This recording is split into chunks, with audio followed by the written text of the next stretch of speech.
Ke Rainbow of Sounds Music School ke Badan Hak Shillong Maubri Bhoi District ke baju perlong Shisin Citayo ha ke sing sajan ha Little Flower Higher Secondary School Maubri ke don bunjait ke kom hikai ha ke liang ke tem keput bat karwai ke siau. Keyboard, gitar, western vocal, Indian classical vocal, kasi instruments bat kasi vocal. Kikana agi bahan nyos dam senang kila banwan pentebit ha ke music school bat om dam jinge na ke mentai ke larang baru banwan pentebit ha ke music school. Managing Director jong ka Meghalaya Energy Corporation Limited Sanjay Goyal hene ke Shillong bahkan sedon ke jingkylla ha ke iadei bat ke jingpynlip bording electric ke baprah du kendai kentaman la ke namar ke tnat kadang wat ya kilat lynti kumno ban penjensur ya ke jingpynlip bording electric.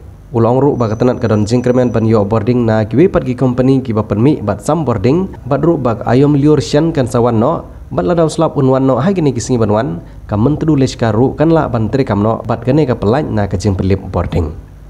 Ula kuntui ki pajba ban long ki biasa bat ken long ki basong thu namar ka jela menta ka kenti kadon ha padeng ka jinge ban yo bording bat nagaliang jong ka MeECL ka ile kat bala ban weng no ya gane ka jingpynlip bording electric.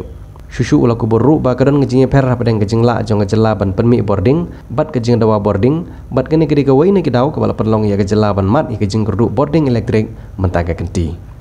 Kajing dawa bording kalong kumba arspa sanpau MV bat kejela Meghalaya kala ban permi bording tang kumba cispa Nongpoh MV la dekhain lang ya kajing yo bording naik wi pat gi company kum ka nepco ka NTPC bat napo ka nomba Agartala. Goyal ulong ru ba katanat ka ile kat bala ban thit ya ki bording na ki wi pat henry namar ka dor kalong ka barem katanat kam Banse ban sim da ka sinjam ban Pynlip bording kat ba ompat la ban thit. Utang Managing Director jong ka MeECL ula kubur ba ka jingduna bording ka jela ka dinamar ka jingbom la trikam jong ka Myntdu Leshka hydroelectric project ha kisan ba hendrusingi ki balalej no bat ka jingduna bording ka dinamar ka jing terkhong jong ka dam yam namar menta ka dangdai ka ayom terkhong. Yesterday we have received certain directions from the Honorable CM and we are working on it, and I'll share with you once we are in a position to concretize it in a certain way. So loan of Atmanirbhar was also taken worth 1325 crores. Has that been utilized? That was utilized to pay the dues of the generating units, especially the central PSUs. So that has been utilized immediately after it was taken some time back. I think it was taken in the year 2020 if I'm not wrong. Faulters are there, and I can categorize into 2-3 categories. Number one is the one whom you have they have already utilized the power and have not paid, and we are into litigation, and that litigation is in certain cases it is in Honorable Supreme Court, in certain cases it is the High Court, in certain cases it is in the Consumer Forum, and in certain cases it is in NCLT also. So we are making effective representation there, and we'll see that how much we can salvage out of it if it is a case of NCLT, and in other cases we have engaged professionals who are fighting out the cases there. The others are the categories of willful defaulters who are not paying and utilizing our energy, and they have the capacity to pay, and that's where we are targeting about. In the days to come, we will take definitely if I use the word coercive action against them in case of their disconnection and putting heavy penalty on them. This exercise the corporation is going to take in the days to come. I have seen the data of rainfall in the last 10 years. April till 19th of April with no rainfall, I could not see that data. So this is a real issue, that availability of water. Leshka normally doesn't go out of production if the water is available. That is one. And when you are talking about the availability of the what you call money, see, we have to understand one thing, that as a corporation we are a commercial entity. So we have to see the other aspect of the operations which we have not discussed, and I take this opportunity to discuss in front of you, is that how much money I am getting in return for the power I am supplying. So our collections, it has a wide ambit, and people, our consumers also have to understand that they have to pay for the electricity bills, which in most of the cases we are struggling for the payment. We have very good areas like Shillong. Our collections are quite good, and that's where as I mentioned, that Shillong being a capital, that we are trying to see that we don't put beyond a certain hours of load shedding and all.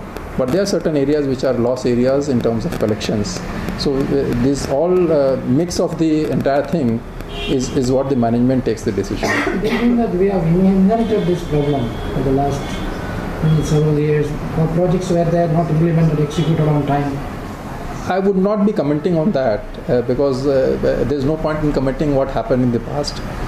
We are focusing on the future, and I think we should be in a position to work out something better in the days to come. We are working on the DPR of Myntdu Leshka stage 2, which is quite in a advanced stage. Once we are completed with DPR, we would be scouting for the funding part of it, which will be a big project.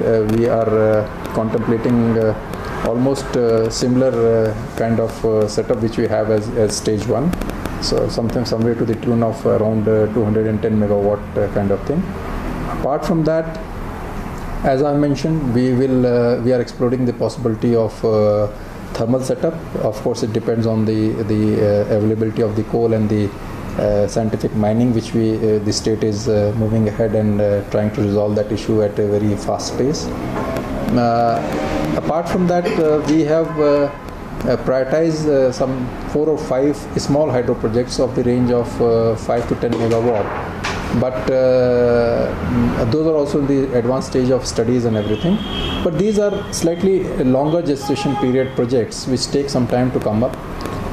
For the immediate part, we are exploring the possibility of having some bilateral agreements with some other states through whom we can purchase the power at a cheaper rate, or do our market operations more proficiently, so that we can look into the demand and forecast in almost on a real-time basis and take economic decisions or economical decisions for the corporation.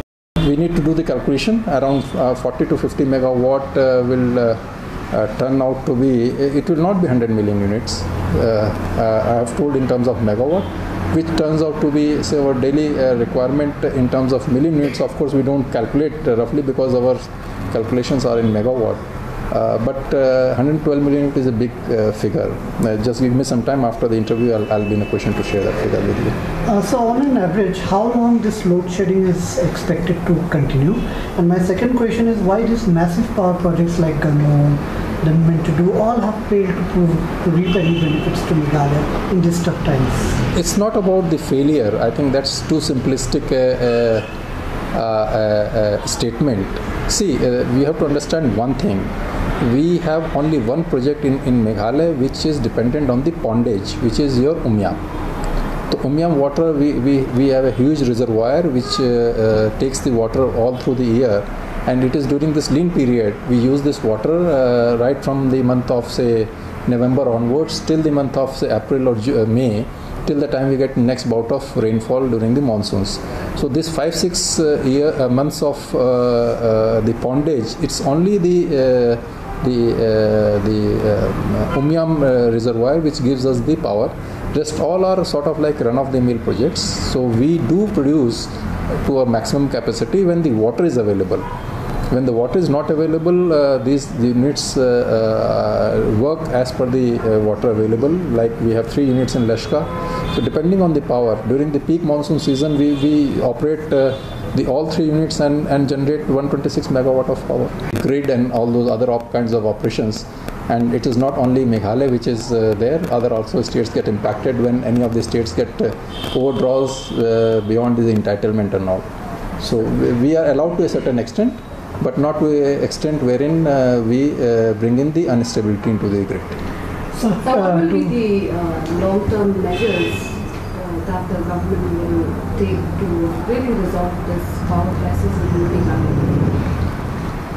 See, one of course is that we have a fair mix of our power portfolio. So that means that we should have a mix of hydro as well as thermal, which of course we don't have in-house thermal capacity as of now today. And thermal, of course, I mean, is a firm power in the sense that it is available irrespective of the vagaries of the weather and all. And this is precisely the issue. See, my entitlement from NIPCO, their all hydro-based plants is say 10%. but then their own production is down because of the non-availability of water with them also. So if I am supposed to get say 50 megawatt from NIPCO as my entitlement, I am getting only certain percentage less than that. So same is like in our case, I'm in a position to produce 126 megawatt at the peak time from Leshka, but as of now, because this is availability of water is an issue, so we are not in a position to produce. So these are the issues which we have.